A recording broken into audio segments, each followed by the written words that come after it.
All right. Good morning, everybody. Welcome to Early Morning Crypto Talk. Bitcoin Brandon from Los Angeles, California. You can go ahead and type in the chat box where you're listening in from. Make sure you hit the thumbs up button on the YouTube channel.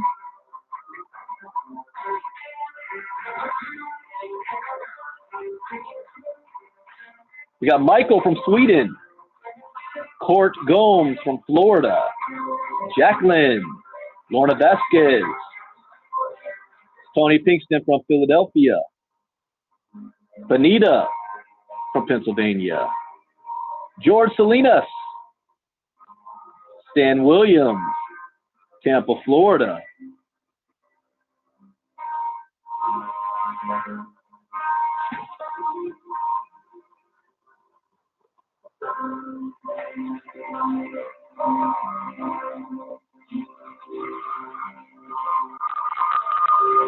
Gonna get started in just 1 second here.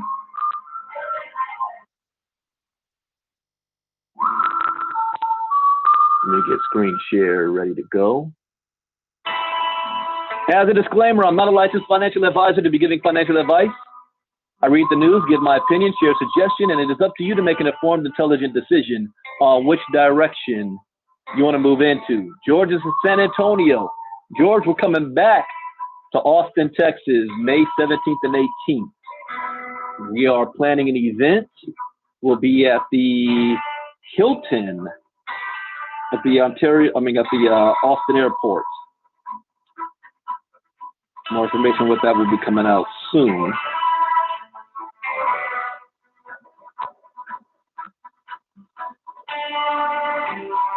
So there's 4 rules I live by in the crypto space to have success. Rule number 1, education is key. Education is everything.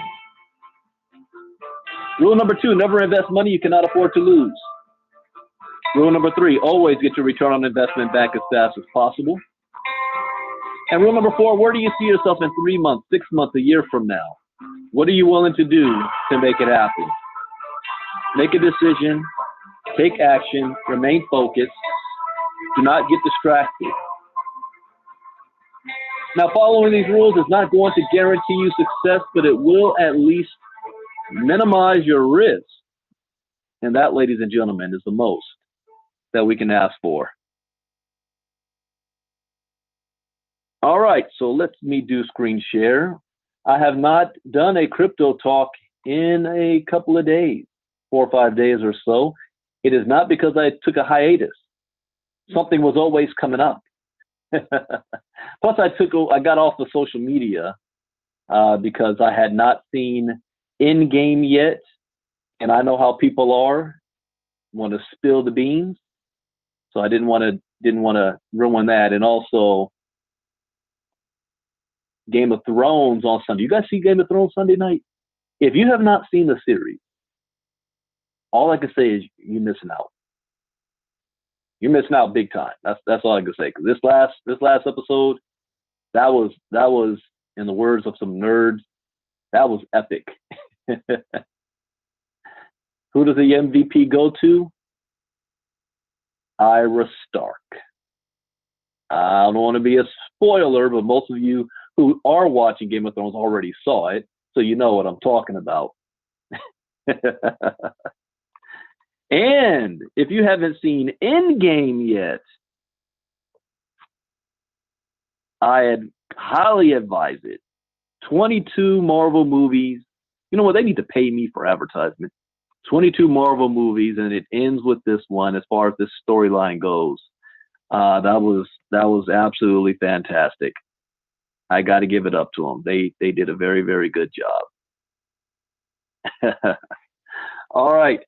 So we're going to cover a couple of articles, and then I'm going to talk about Green at the end, since Green decided to send an email out yesterday that gave a lot of information and none at the same time. Hard to understand. And as a result, people that read the email shot me a message as if I was right there writing the email with Green, and I got more information than they have. Brandon, can you explain this? Heck, I can ask you the same question. But I will do my best. And I want to do it all at one time so I don't have to answer 500 phone calls. So I'll redirect everybody. Go to my Facebook Live and go to the end, and I explain what I know and what I feel about it so far. So let's look at the market so far. What we've got, market cap is at 170 billion.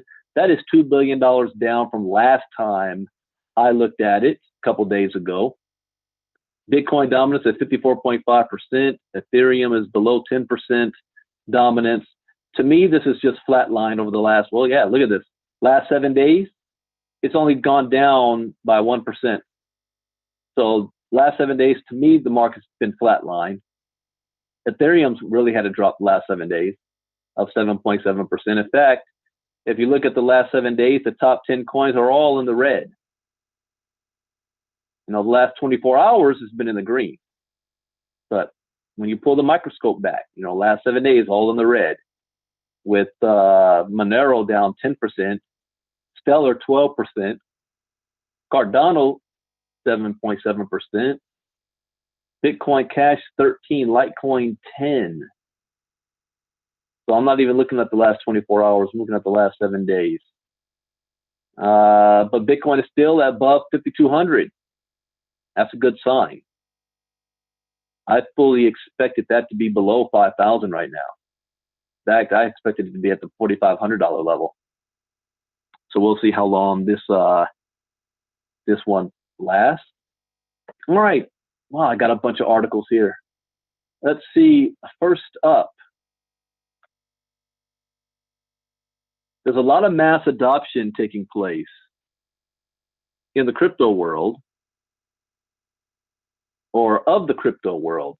For example, here we've got English Soccer Club. Put this in the chat box.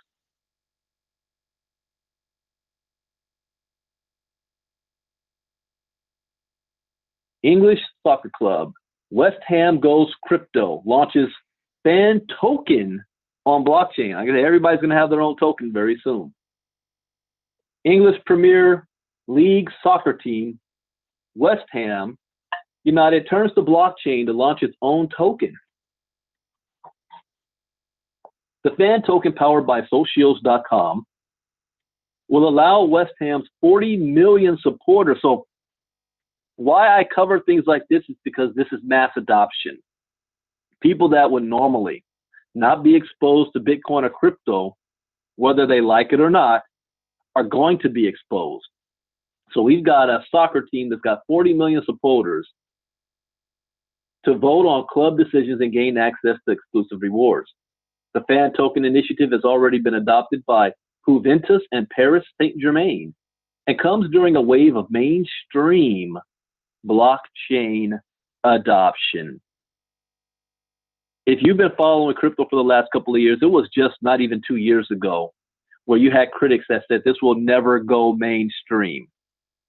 Here we are now, last day of April 2019, and we've got a wave of mainstream blockchain adoption. Just this week, Jaguar Land Rover inked a deal with cryptocurrency platform IOTA.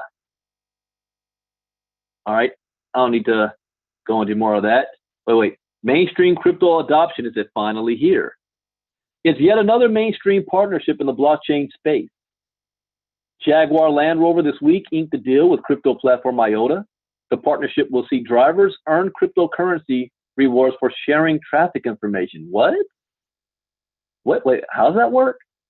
Jaguar Land Rover is testing smart wallet technology that will incentivize drivers to earn crypto while driving. What? Earn crypto while driving. It sounds like a commuter's dream come true. Drivers earn crypto rewards in exchange for sharing data surrounding useful road conditions, such as traffic congestion or potholes. So how is it sharing that data? Okay, I'm curious as to how. Jaguar Land Rover is partnered with IOTA. We're talking digital wallets, tokens, and an entire ecosystem. The virus is spreading. The token rewards can be exchanged for travel costs such as paying tolls, parking, or EV charging payments. It seems that the next wave of blockchain adoption is centered around rewards and customer loyalty. These commercial partnerships give a nod of confidence to the nascent blockchain and cryptocurrency market. Wow, I didn't even think about, when I say blockchain is going to disrupt every industry, I literally mean that. There's things I didn't even think of. So is the Jaguar car going to be like a Tesla? It's a computer that's recording all the data, where it drives, the road conditions, traffic, or do you have to manually put in that information? That's something I'd like to know. But the idea of rewarding you for driving, here's what's going to happen. I said this at the beginning of this year when I was talking about the disruption of the cell phone industry, that soon you're going to have companies pay you to talk on your phone. How would you like that? You're going to start hearing me talk more about the cell phone things because more developments are coming down the pike. I've been sitting and waiting for this. So how would you like to get paid to talk on your phone? How would you like to get paid to drive your car? How would you like to get paid to travel? How would you like to get paid to go to the doctor? Because they want all your data. The money is in the data. For all of these companies, how would you like to get paid to stay at a hotel? Now, instead of you paying, they're now going to pay you. What a twist. How would you like to get paid to use your electricity? Get paid. There's an app that will pay you to walk. I got the app on my phone. You guys got those apps and your Fitbits that records all your steps. There's an app out there that will pay you. The more walking you do, the more money you make. I mean, really? All right. Speaking of adoption, let's talk about Samsung here. Samsung is developing Ethereum-based Samsung Coin, currently building a new blockchain mainnet. So Samsung is creating their own blockchain.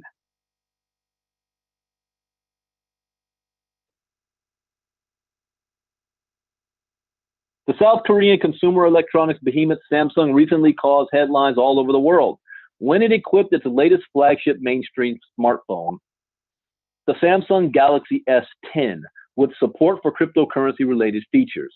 However, it would seem that Samsung has got more cryptocurrency plans in the pipeline. Specifically, a fresh report is now suggesting that the Korean electronic giants may be about to delve even deeper into the cryptocurrency sector. Samsung is supposedly developing an Ethereum-based Samsung coin token. This news comes from the cryptocurrency industry news outlet CoinDesk Korea, which has just reported that Samsung may be developing a public-private blockchain. What does that mean? A public-private blockchain with an associated cryptocurrency token. Moreover, this information is supposedly leaked by a source close to the Samsung project who wished to remain anonymous. This program is reportedly being run by Samsung's dedicated blockchain division and centers around developing a supposedly Ethereum-based blockchain mainnet intended to be used by Samsung. What's more, Samsung is also said to be developing an associated crypto token, tentatively dubbed Samsung Coin. First and foremost, the source claims that Samsung's blockchain division has already developed several operational versions of an Ethereum blockchain. Samsung's blockchain task force has made several models and is evaluating them. There are already several platforms that are functioning after some internal tests. Is Samsung eyeing the cryptocurrency space? It should be highlighted that these plans have not been officially confirmed by Samsung, but CoinDesk Korea's source claimed that this is supposedly being developed with the mass market in mind. We expect Samsung Coin to come out in the market, but the direction has not yet been decided. Nonetheless, the suggestion that Samsung may be developing its own proprietary Ethereum-based token should not come as too much of a surprise. First and foremost, the inclusion of the Samsung blockchain wallet, which is essentially an ERC20 wallet, on its flagship model of Samsung Galaxy S10 is a clear indication that Samsung recognizes the growing importance of the cryptocurrency sector. Furthermore, South Korea is a market in which cryptocurrencies have reached relatively widespread prominence. In addition to this, the Samsung blockchain wallet could be seen as a logical first step towards Samsung's development of a proprietary Ethereum-based blockchain. Although details of this project are currently scarce, CoinDesk Korea's source reportedly noted that Samsung's ETH-based project would likely combine elements from both private and public blockchains. Currently, we are thinking of a private blockchain, though it is not yet confirmed. It could also be a public blockchain in the future, but I think it will be a hybrid. That is a combination of public and private blockchains. I don't really understand that part. We'll have to see how they're able to pull that off. But all I see is, just put it this way. You know how I say, I do not believe in the future that Bitcoin is going to be the one world currency that everybody's going to be using for day-to-day transactions. That I believe Bitcoin is going to be the digital gold that everyone will use as a store of value, as an asset class, like precious metals or real estate, stuff like that, as a hedge against the economy. I believe that it's going to be another coin that will be that day-to-day coin that everybody will use for buying coffee and stuff like that. What that coin is going to be, I don't know.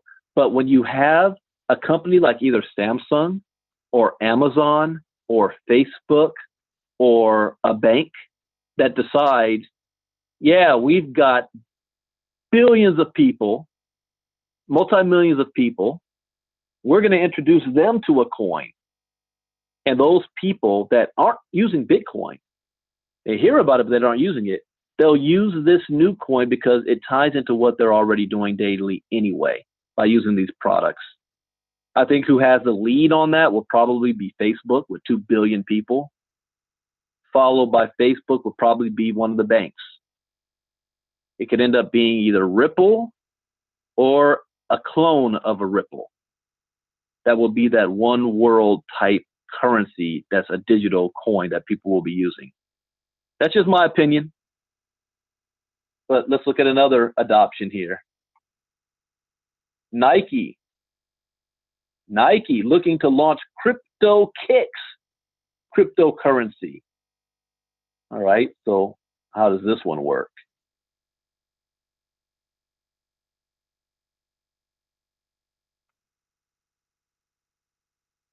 Is Nike about to launch a crypto kicks cryptocurrency? If I was them, I would. Specifically, Nike's application to the USPTO suggests that the footwear behemoth is looking to launch its own crypto-related offering. Although the application mainly focuses on a trademark application for crypto kicks, the real interesting revelations come in the supplementary information. Namely, the trademark application is, among other things, stating that the trademark is styled in order to be used for a range of cryptocurrency-related things. Cryptocurrency software wallets, cryptocurrency hardware wallets, downloadable computer software for use as a cryptocurrency wallet, downloadable computer software for managing cryptocurrency transactions using blockchain technology. The trademark filing is extensive and covers virtually all facets of crypto-related activities. The intended area of usage also goes on to mention cryptocurrency tokens specifically. Downloadable mobile applications for providing access to crypto collectibles, crypto art and application tokens, downloadable software for use in electronically trading, storing, sending, receiving, accepting, and transmitting digital currency, and managing digital currency payment and exchange transactions. Whoa, what is this? A new article just popped up. Expert witness testifies against Craig Wright in whopping $10 billion Satoshi lawsuit? What? Depending on how much time we have, I might cover that this morning. Let me continue. Consequently, it seems exceedingly likely that Nike is pondering an incursion into the crypto industry. Moreover, Nike is seeking to trademark the CryptoKicks name in several different international classes. That's smart. So whether or not Nike actually has something going, they're at least getting the trademark done. So like Puma or Adidas or anybody else can't come in and try to scoop up that name, which I'm sure they will. I would if I would. So Nike is well known for aggressively adopting new digital technologies. Another notable area it is seeking to register the trademark in is that of online marketplace services, namely providing a marketplace for buyers and sellers of digital currency assets, operating an online marketplace featuring footwear and clothing, online retail store services. This suggests that could be looking to establish an online CryptoKicks website, which features support for cryptocurrency payments. According to Josh Gerben, an American trademark attorney, this filing is supposedly indicating the presumption launch of a Nike coin. This appears to be a filing for a brand of cryptocurrency. This is a trademark speak for this is a cryptocurrency called CryptoKicks. Okay, well, here's what I would see what happens. Imagine Nike having different events where you're able to earn the CryptoKicks coin. Whether you buy a Nike, let's say you buy some Jordans and you pay $250 for it. And they say, oh yeah, we're going to give you 10 tokens for every purchase you make. Kind of like, think of airline frequent flyer miles. Every time you take a trip, you're rewarded with frequent flyer miles. You're going to see that in all of these things with their tokens. And then you can redeem those tokens for other stuff that's Nike related. That is going to be the new trend, the new fad for every major company getting in on this. Amazon, Facebook, IBM, travel companies. In fact, you're going to start seeing these frequent flyer miles are going to change into, you're going to get frequent flyer mile tokens on the blockchain. You don't even need, like Jay says, even Ray Charles could see this. You don't need to be blind to see this. You don't even need to be Nostradamus to predict this at this point. It's not impressive for somebody to tell me, wow, my voice is going on me. Yeah, I really have not talked in a couple of days. 1 second here.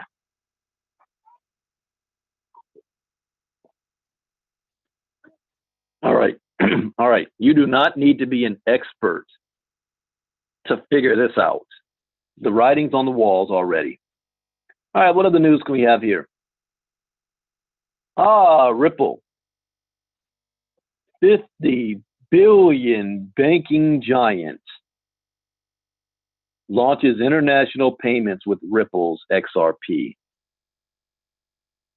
And that is a complete. I want who's this banking giant first, because the biggest bank in America is Chase, and this J.P. Morgan's bank. I mean Jamie Dimon, and they're trying to launch their own coin and not use Ripple. So, at the Financial Sector Conference on April 24th, Saudi British Bank announced the launch of its instant cross-border transfer service. So you guys see there is a war going on in the banking world, and it is all over this. Their international cross-border transfer services. It's a payments infrastructure based on the Ripple blockchain network that utilizes crypto asset XRP for liquidity.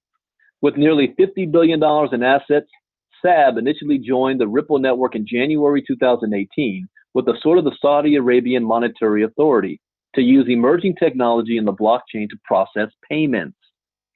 Interesting. The bank said that it conducted its first pilot transaction on the Ripple blockchain network later that year in December, continuing to collaborate with Ripple to implement blockchain technology onto the bank's payment systems. You know what? This answers a question. Now we understand why Jamie Dimon and Chase Bank did what they did. Remember, whenever you have one major company or one major entity do something, its competitors need to either copy it or come up with an alternative to stay relevant. Competition breeds, innovation.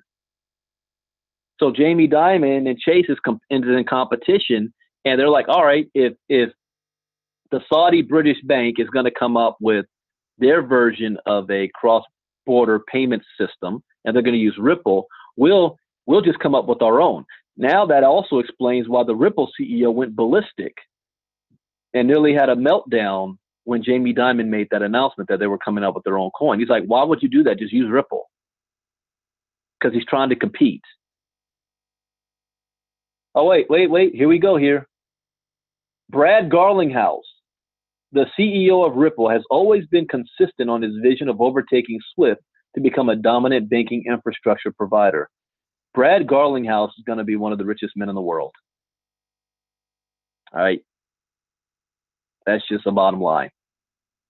Speaking to Bloomberg in November 2018, Garlinghouse said, the technologies that banks use today that SWIFT developed decades ago really hasn't evolved or kept up with the market.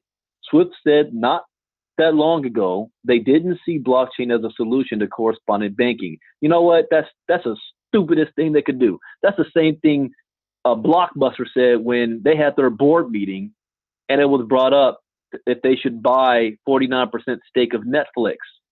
You know what they said? Who in the world wants to wait for their movies to come in the mail when they can just go into Blockbusters and get it instantly? The internet was around during this time. They had no foresight to think of that the internet might be evolving one day where people can stream videos online. Because all they saw was AOL dial-up. They're like, it'll never happen. In their mind, instant delivery meant going to the physical Blockbuster and picking up your movie. When people think of instant today, instant means I don't have to leave my home. That's having foresight.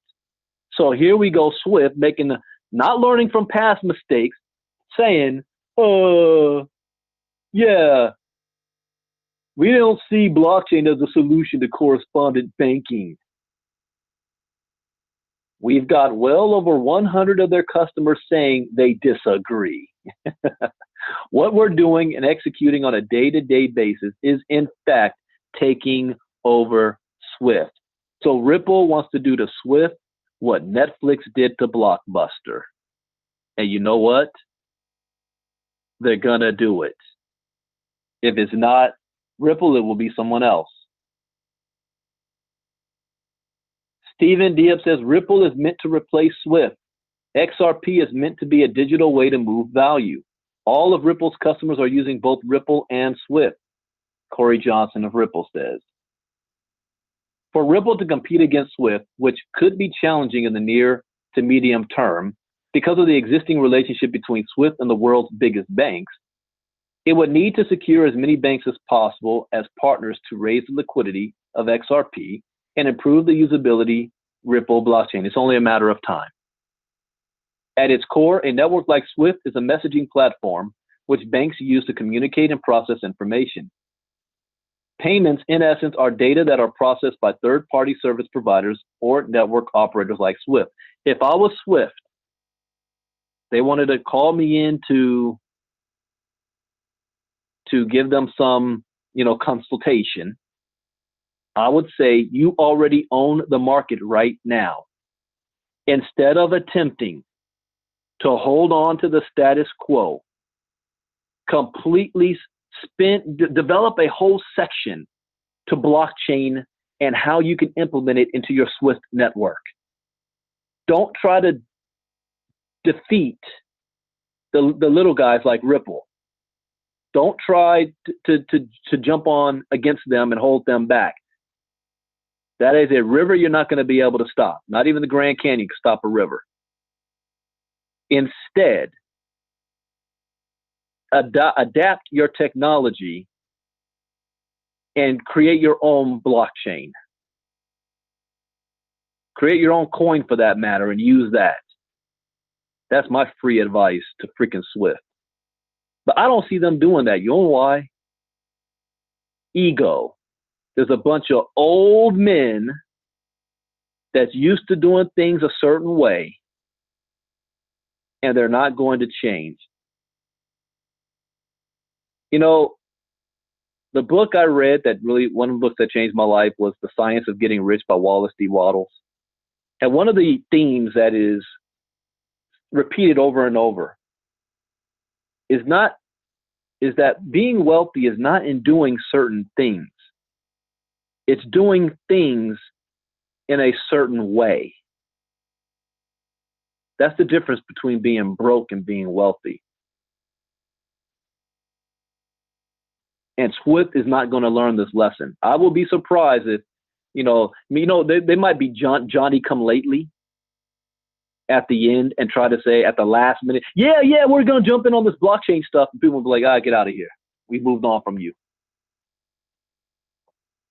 All right, I don't want to read no more of this. Oh, wait. Can Ripple show signs of long-term sustainability? In recent months, major financial institutions such as J.P. Morgan Chase, the largest bank in the U.S., have started to commit to the blockchain market, launching their own crypto assets. J.P. Morgan released JPM Coin in February, a blockchain-based digital asset designed to process instantaneous payments for the bank's clients. So Brad Garlinghouse, as predicted, banks are changing their tune on crypto. I said that 2 years ago. But this JPM project misses the point. Introducing a closed network today is like launching AOL after Netscape's IPO. Oh, that's a good one. 2 years later, and bank coins still aren't the answer. I agree with that statement. In the long term, Ripple is likely to face tight competition from new institutions entering the blockchain and crypto market. No. The reason why Ripple will succeed is because just what Brad Garlinghouse said here.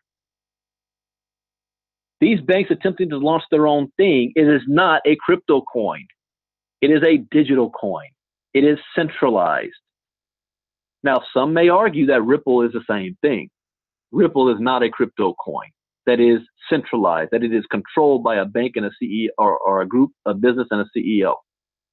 But that's where they try to separate. Well, there's a difference between Ripple and XRP.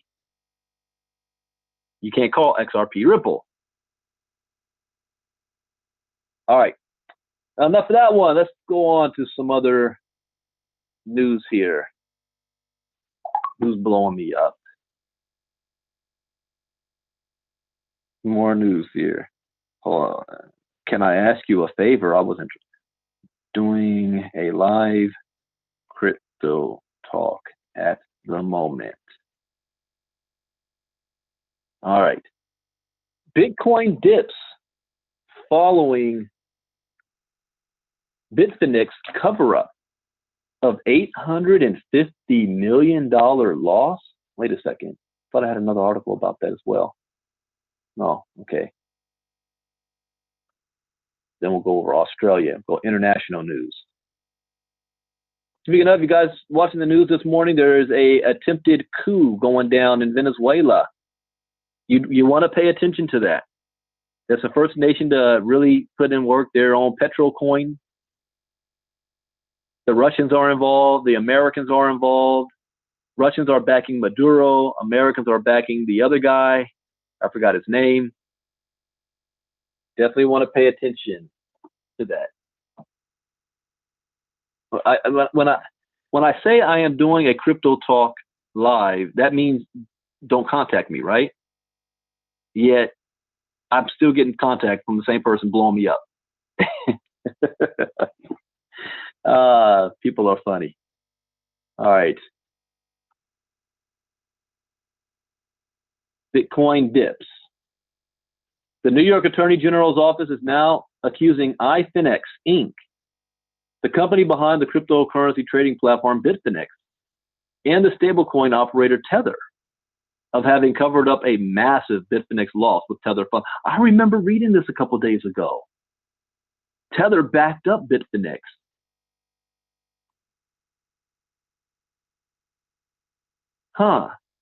Specifically, the New York Attorney General Letitia James issued a press release on Thursday stating that she had obtained a court order against Bitfinex. Moreover, the court order urged Bitfinex to refrain from further violations of New York law in connection with any activities that may have defrauded New York investors that trade in virtual or cryptocurrency. This court order reportedly mainly stems from an investigation of Bitfinex and the allegation that the company has used funds from Tether to hide the apparent loss of $850 million of commingled client and corporate funds. Kind of like what happened with Coin. What was the name of that? Quadriga in Canada. They lost $150 million and tried to hide that. Why is this still blowing me up? Oh, he's asking for money. I know how that is. All right.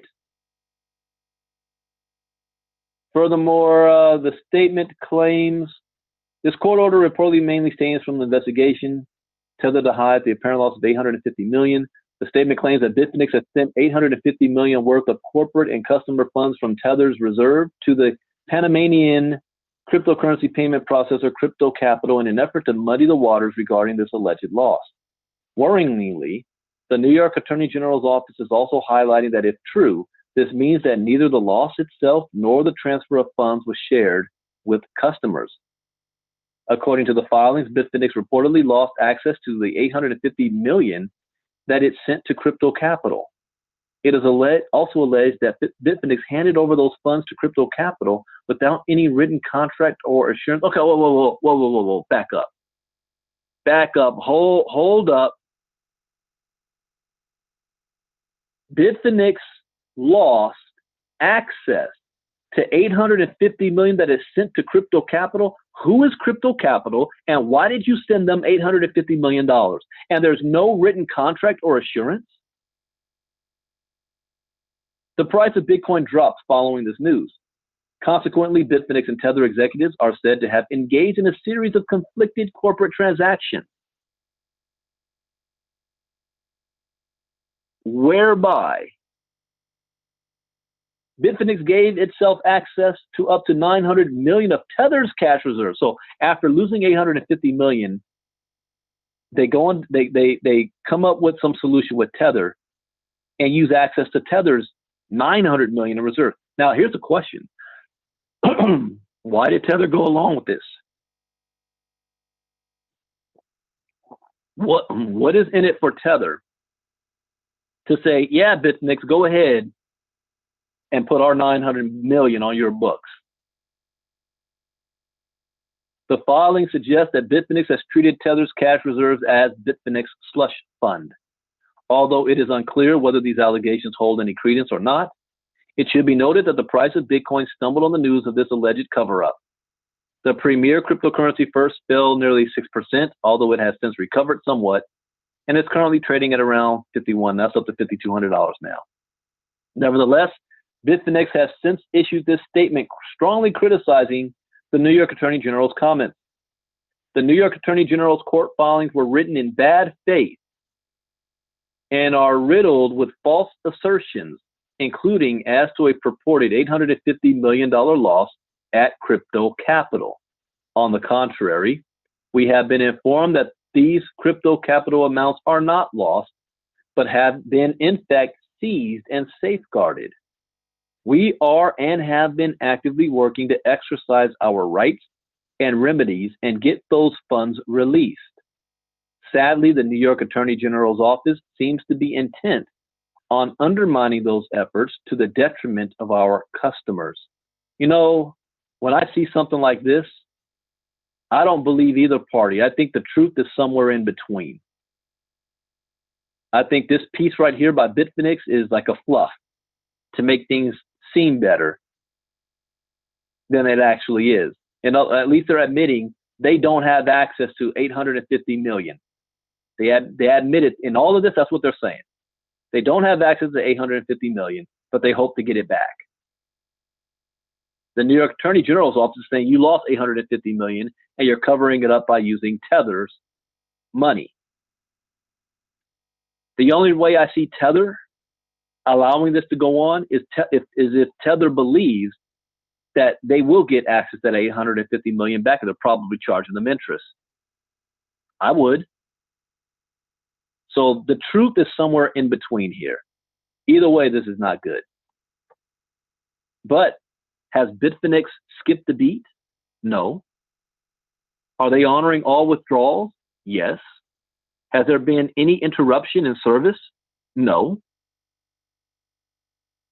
But how long can that last? What happens if they don't get access to the 850 million and Tether says, oh, okay, you can't use our money no more? What happens? Quadriga? All right. I got 2 articles up, but I'm running out of time because I got to talk about green. So I'll save that blockchain city. Let's talk about Australia, because this is good. It talks about taxes. Australia chases crypto investors for every tax dollar owed in Shakedown. This is why I am publicly saying, pay your taxes. I took a hit. I reported my freaking crypto. And since the laws and the rules are constantly changing and moving around, it got reported not as income for me, but as capital gains, which is not what I wanted. I needed that to be reported as income, because now my income's showing, since I don't want to give that. Let me shut up on that. Let's just say it shot myself in the foot, but it was needed. I needed it to be done, because I don't want the tax man coming on me 2-3 years from now talking about, yeah, we know how much you earned in Bitcoin. Not realizing, hey, buddy, I live off of this. So it's not like I stored all those Bitcoins, unfortunately, because they have multiple ways that they want to tax you. They want to tax you on accumulating it. They want to tax you on holding it. They want to tax you if you sell it. They want to tax you if you trade it. They want to tax you if you move it into bank for fiat currency. You're getting taxed again. Then they want to tax you on capital gains, and they want to tax you on earned income. But all I can say is you don't want to try to get over on this.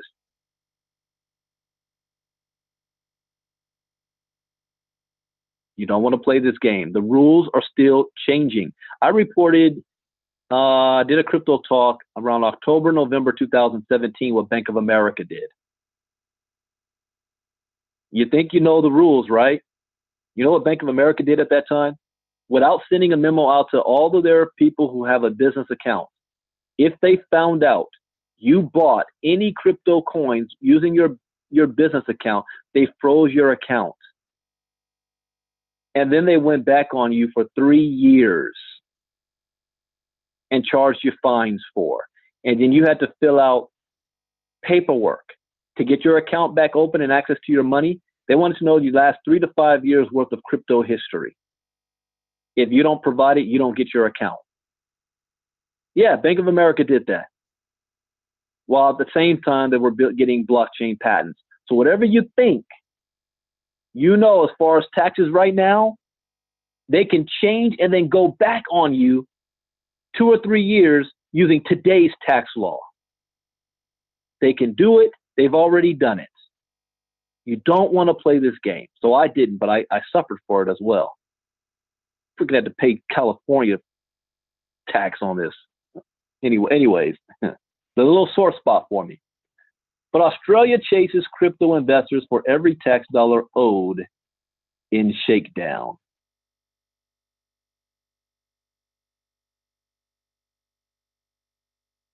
All right, and after this, we'll talk about green. It will now be harder for Australians to underdeclare or overdeclare the taxes they owe on their crypto holdings or transactions. This follows an announcement by the Australian Taxation Office that it will collect bulk records from cryptocurrency businesses in the country. In a statement, the tax collection agency indicated that this will be done to enhance accuracy and tax compliance. The Australian Taxation Office is collecting bulk records from Australian cryptocurrency designated service providers as part of a data matching program to ensure people trading in cryptocurrency are paying the right amount of tax. Some of the information that the ATO will obtain from Australia's crypto-related businesses will include purchase and sale records. By law, cryptocurrency businesses in Australia are required to keep certain critical records. These include digital wallet records and keys, exchange records, and receipts of transfer or purchase of crypto assets. Prior to any compliance action being taken, the relevant taxpayers will be contacted by the tax collection agency after the data matching exercise to verify the information obtained. Per Australia's tax laws, capital gains made after disposing of cryptocurrency holdings are taxed. However, if the capital gains or losses are made in a situation where the cryptocurrency is considered to be a personal use asset, there is no tax payable. Where cryptocurrencies are disposed as a normal business operation, the profits generated are treated as ordinary income, not capital gains. Additionally, in such a business, the cost of purchasing cryptocurrency that is used as trading stock is deductible. Now, this is Australian laws. This is not American laws. So don't, but it's good to know what others are doing because America can kind of follow suit. The cryptocurrency businesses that fall in this category include exchanges, miners, and trading firms. This is not the first time that the ATO is taking steps to ensure tax compliance in Australia's crypto sector. Last year in January, the ATO announced that it was setting up a task force charged with monitoring cryptocurrency transactions. Just like in the current scenario, then the tax collection agency collaborated with other regulators in tracking money flows related to cryptocurrency investment. The Australian Tax Office is coming after crypto traders.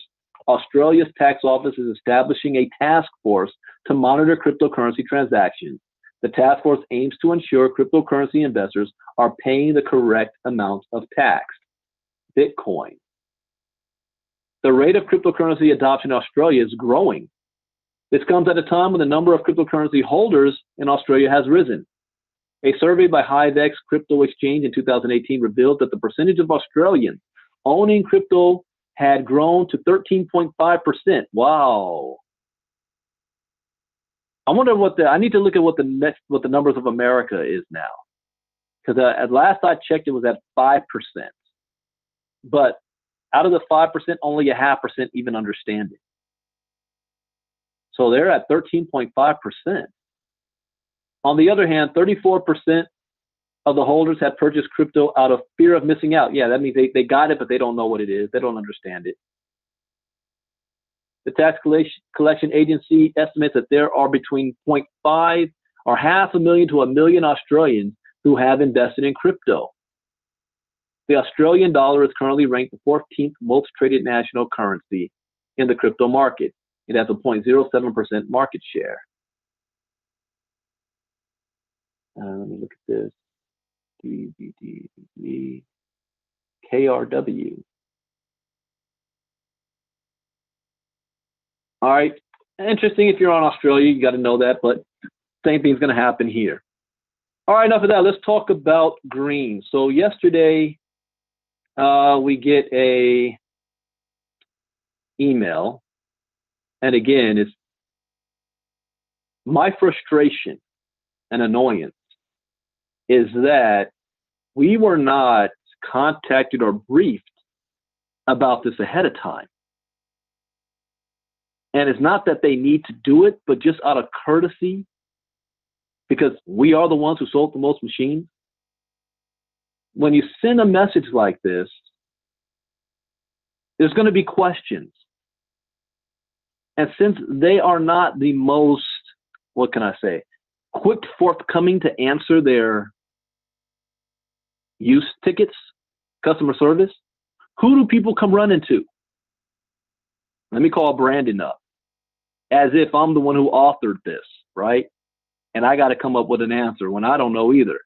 So I read this at the same time as everybody else. And now that I've had a couple of hours to sleep on this, I'm going to give my assessment just a little bit. Let's read what they're saying here. It's time for the next phase. It's time to decentralize. Now, I do not read any of this now that I woke up on it this morning as a negative. Okay, I want to make this point very clear. As far as the entire green project, I don't see this as a negative. I see it as an inconvenience so far. I need more info, but let me go by what I know from what they say. So you may be wondering what causes the green blockchain to move from charging to discharging. The simplest answer is the correct one: when it's unplugged. In a previous email, we covered why the blockchain battery was unplugged. But as a reminder, it was done when the cost to charge the battery and create new green was no longer viable. In other words, it costs more money. You know, when you're mining, there's a cost to this. Bitcoin was not created out of thin air. It costs like $1,500 to $2,000 to create one Bitcoin. So people who are mining the Bitcoin endured that cost. Why? Because they knew the value of the Bitcoin was going to be far greater than the cost of minting it. But when Bitcoin went below $6,000 a coin, it then became not profitable anymore on the short term to mine Bitcoin, and a lot of mining companies went out of business, or they paused their mining. So what green did, as of what they've told us, I'm not going to assume anything here because I'm not in their boardroom. I'm not part of Connect where I'm getting information daily or weekly. So I'm not going to assume anything. I'm only going by what we've been told. That in an effort to decrease the cost of electricity, they unplugged the machines and plugging them into a new facility down in Arizona. Okay, that makes sense. We all know that there is a cost that we would have to pay, the electricity cost. What we were told is that that cost would come out of our coins. All right? Again, I'm only going by what we were told. Let me continue here. From the blockchain point of view, this shows up as blockchain difficulty. And what that means is since it's more difficult, the rewards is even greater for those that undertake that difficulty. So back in the day, you would have people that were able to change their home gaming computer into a mining rig and mine 10,000 coins, Bitcoin, But then it became more difficult. So then you needed not one machine, but you needed 5 machines. Then you needed to have a basement of machines with a cooling unit installed to keep the heating down. Your electricity price and cost went up. That's in essence what kind of happened here for the green. Same thing, same process. So from the electrical point of view, it's effectively like reversing polarity. Imagine crossing your car battery cables. As a green blockchain pioneer, you own your machine. So, okay, we're the first. We already know this. What this all means as we move towards decentralizing, is that it's decision time. Okay, so what does that mean? As we move towards decentralizing, right now, the only way for you to get green coins is by mining them. The only way you can mine them is by buying their mining rigs that they're suggesting and going through their process, because it's centralized. Somebody off the street can't turn their machine on and then start mining green tokens. But when you move to decentralization, which is a good thing, because now you're opening it up to the world, which puts the value of the coin much higher, since anybody now will be able to mine. So for a small period of time, we were the only ones able to mine the coin. So those of you that were mining from July 4th, 2018, we were the only game in town. That's a good thing. Some of you are sitting on millions of coins right now. Now with decentralizing out, anybody can mine the coins. So it's a new game. It's in this new phase.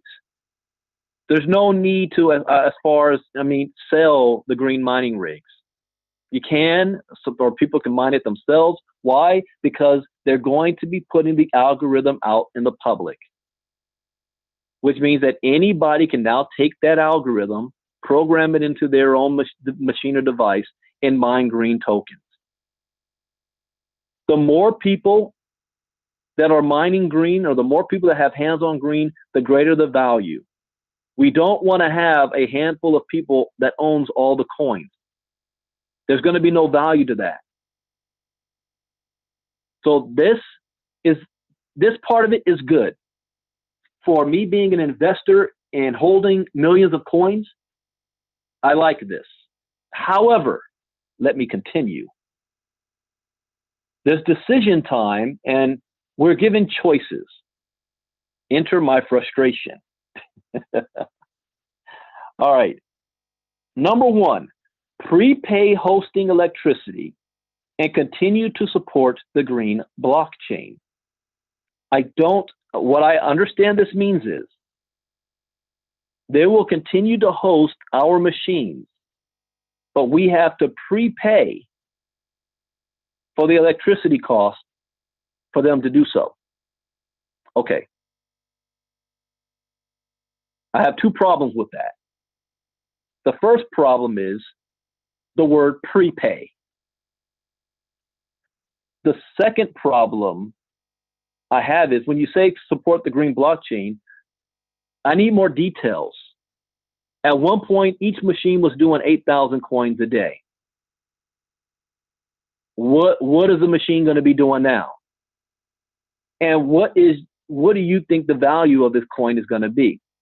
And do you already have a date and time moving forward that you think this is going to be on the blockchain? Okay, those are my questions on that. I need answers to those for me to say, yeah, I'll go ahead and prepay, because I know what the value already is right now, and I'm willing to keep paying out money without getting a return yet, other than coins that I can't cash out yet. I need to know, am I going to be waiting 2 months, 6 months, a year? What are we looking at here? What are your projections? You're now in phase 2, so things are moving forward here. Okay.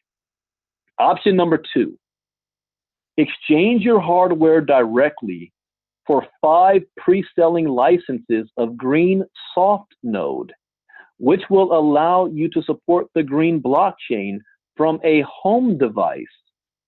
$1,000 retail value, now in early alpha. Okay, I got to read this like a freaking lawyer. Exchange your hardware.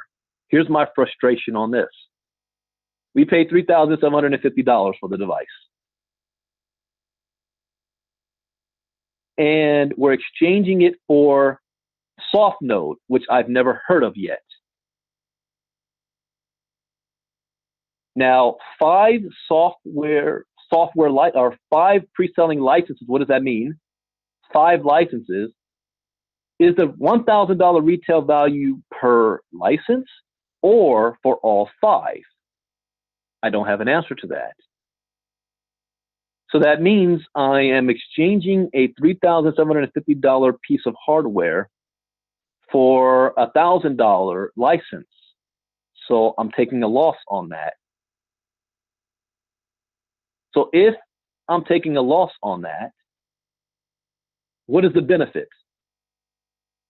Is it actually a loss? And when you say now in early alpha stage, how long are you going to be in alpha? When do you plan on being in beta? What does this mean? What is the projections here? Now, here's what I do know about soft nodes. Soft nodes, master nodes can be extremely profitable. It is a way to gain coins without actually mining. It's kind of like the difference in between mining and an ICO phase. I just went to a meeting in Anaheim about Nasgo's soft node. But Nasgo's been doing this for 9 months, and then a while before that. So they're not in alpha stage, but they're making sick money off of it. You know, it's crazy money. Master nodes and soft nodes is not my expertise. So I can't, so this is why I need more information, because this might end up being, if it goes along where I think it's going, extremely profitable. And I'll have no problem exchanging my machine for the soft node going forward. Okay. Option number 3, PPay, hosting electricity, and redirect support to the Bitcoin blockchain. That's not an option at all. See, option number 1 is you're mining green. Option number 3, you're mining Bitcoin. I don't think so. No one machine. In fact, there's another mining project that we are, can I say, yeah, well, I guess we're doing it, that has new generation mining equipment. It's the next generation that is able to now, one mining rig, now the cost of one whole mining rig is like $50,000. And that mining rig comes with 6 cards, not graphic cards, but 6 individual cards that have individual wallets per card that cost $10,000 each. Now, each card is projected to be bringing anywhere between $500 to $1,400 a month in Ethereum tokens. That's how powerful these machines are. So why would somebody pay $10,000 for a card? Well, the return, $500 to $1,400 a month in Ethereum tokens. I understand that value. So if I'm going to do independent mining on one of the main coins, like a Bitcoin or a Ethereum, it ain't going to happen using the mining rigs that we have right now. These ASIC miners, they're good for mining green because green is still brand new. The difficulty isn't that high yet. That is why the soft nodes come out. That's what people do, master noding and stuff like that for Bitcoin now. Well, same thing they're going to end up having for green. So as far as I'm concerned, scratch 3 off. That ain't even an option. Here's number 4. Take delivery of your equipment and make your own arrangements. In other words, remember, you purchased an asset. You purchased an asset. You can do whatever you want with the asset. So you can have it shipped to you, and you can do whatever you want with it. If you want to mine Bitcoin, you want to program it to do green and mine green. You want to mine Ethereum, you want to mine or whatever coin. You got the asset. You can do whatever you want with it. As far as I'm concerned, that's not an option. I do not want to be a home miner. I don't want to be setting up shop to be mining stuff. That's not why I joined the program. I want somebody else to do it. All right. So for me, option 3 and option 4 are not an option. This is me. I can't speak for you. That goes back to option 1 and 2. Let me continue this. As we move into phase 2 and decentralize, we will no longer be offering professional hosting. My problem with that, again, I don't have a problem with the statement. I have a problem with the timeline. Why weren't we told that this would be happening for phase 2 6 months ago?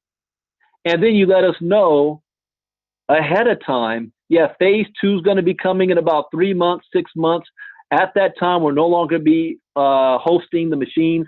So have your money ready to start prepaying for it. If you gave us a freaking heads up, I have no problem.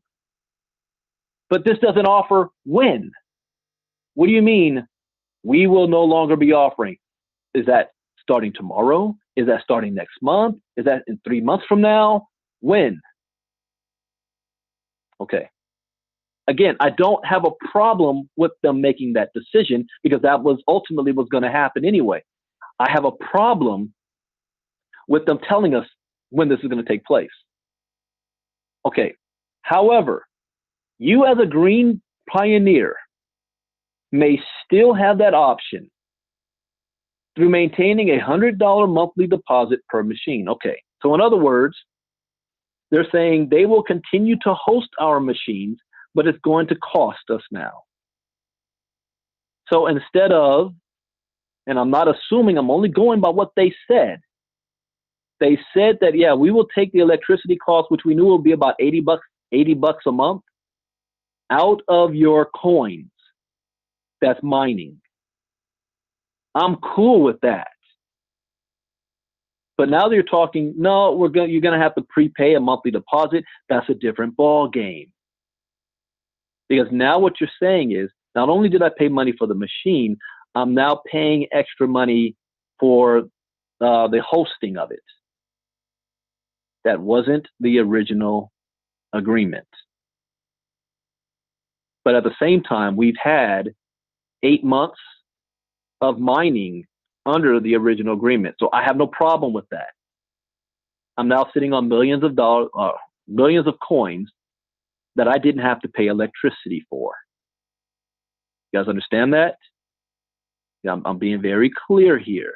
Now they're saying we got to pay for the electricity up front. So you have a choice. Depending on, I know people that's got 10, 15, 20 machines or more.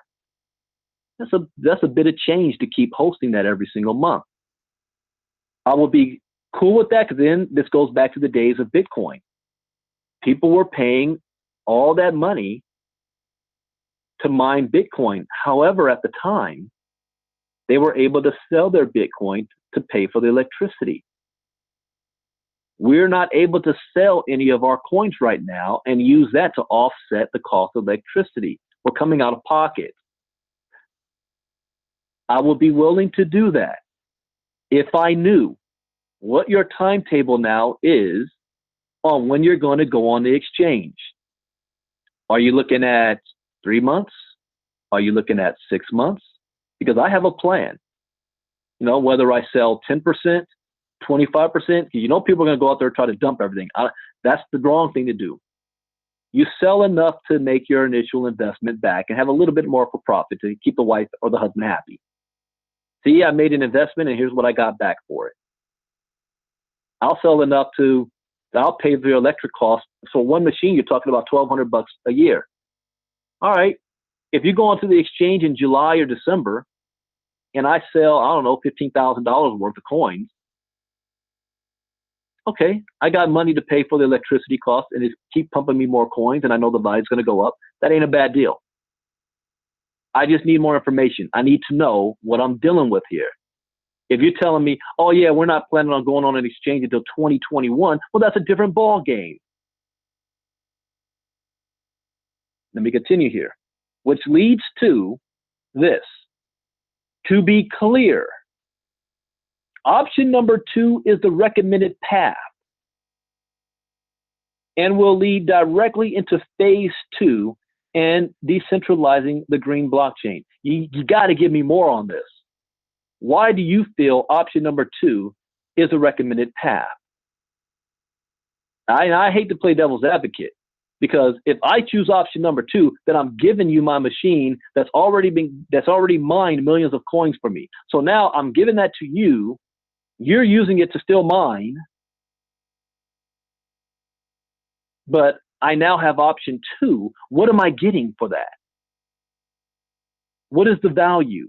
Especially since you say it is a $1,000 retail value and it's in early alpha. Okay, so now I'm no longer having to pay, the $100 a month per machine that was giving me 8,000 coins a day. So what is option number 2 giving me? I can't choose option number 2 if I don't know what it's giving me. I'm excited about the decentralizing of the green blockchain. That is big, big news. Let me continue more, because there's a reason why. This is why I said this is not negative news from green. They just didn't give us enough. But let me continue here. No matter your choice, you still have the first BC, which is blockchain current, ever created in green. In fact, to date, over 15 billion green has been created and distributed. That is huge. See, one thing to go onto an exchange, you got to have at least maybe a quarter of the coins mined. Now, I'm going to show you something, for example. Let's look at Ripple. Ripple has available supply, 42 billion coins. Total supply, 100 billion. So not even half of Ripple's coins are on the market. And guess what? The company of Ripple owns 60% of these coins. So the public has less than 20 billion coins. And look what Ripple's done. Right now it's at 30 cents. At one point, it got to $3. There's still more than half the coins that need to be distributed. Or they're already there. It's just they're not in circulation. Let me look at another coin here. I'm going to pull up, what if we pull up Stellar? It was blowing me up.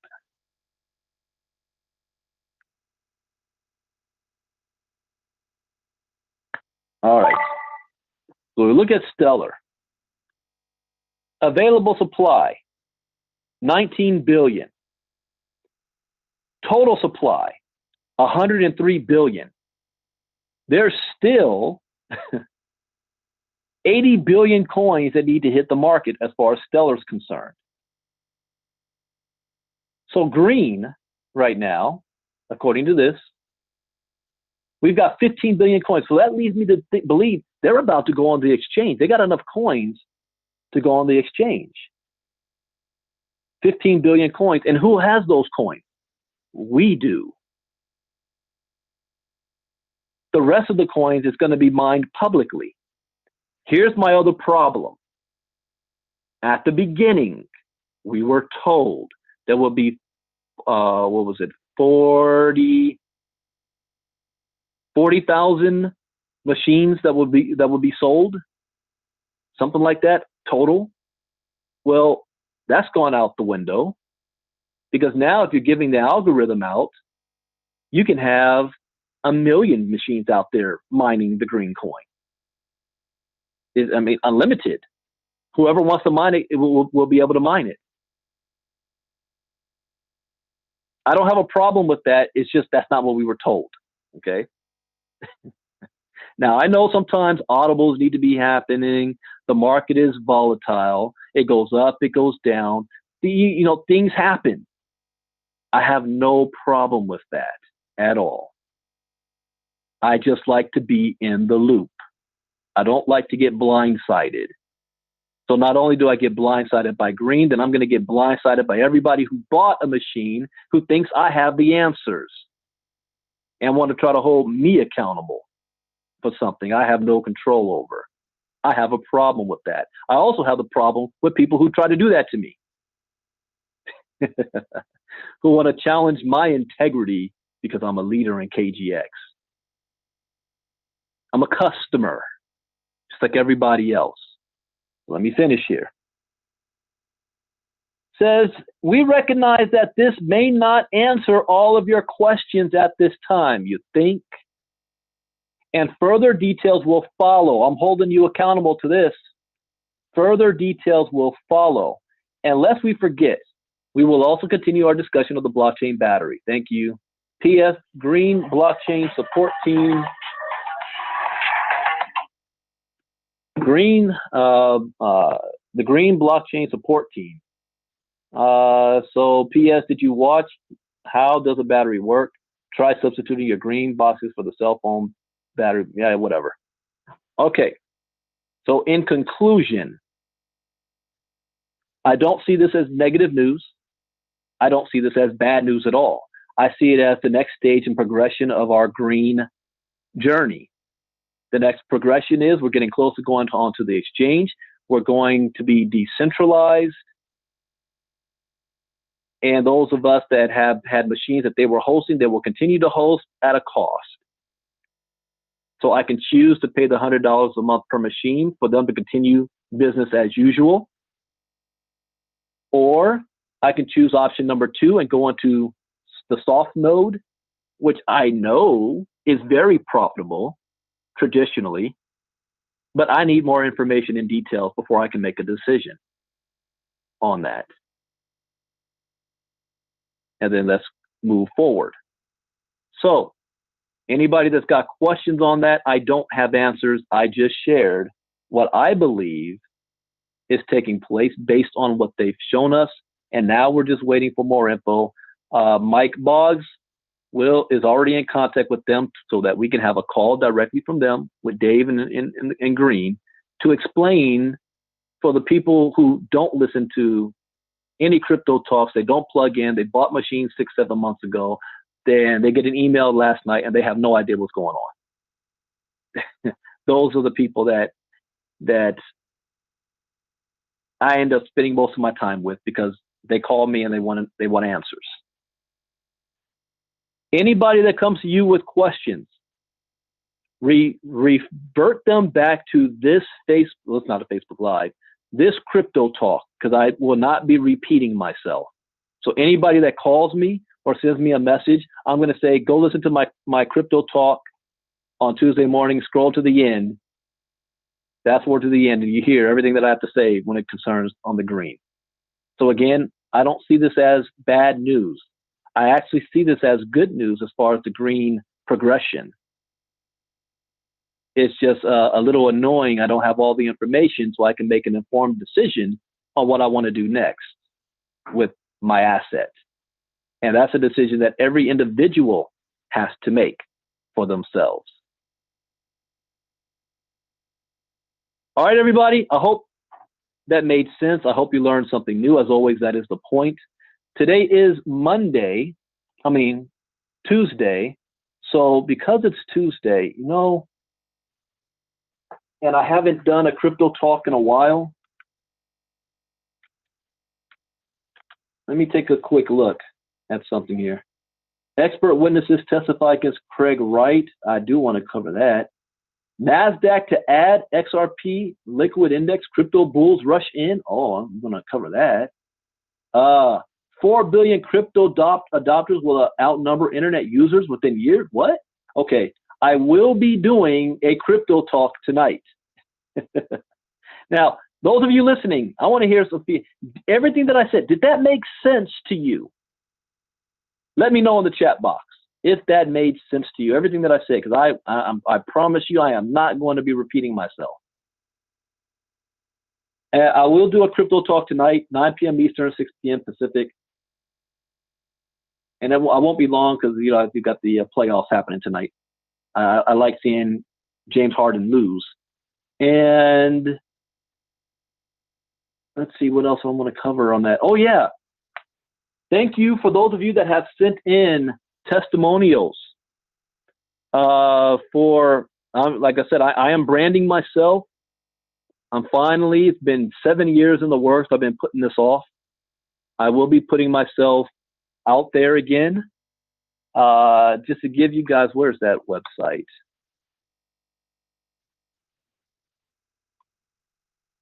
Like I said, this is something I have been working on for a long time. What?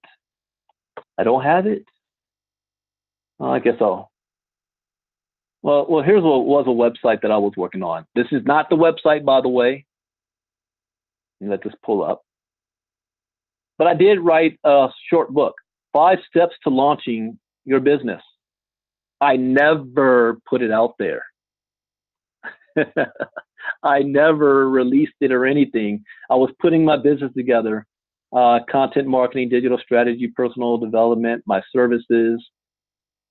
Well, I finally am launching this now. And I'm being forced to, wow, I did this back in the Power Team Marketing days.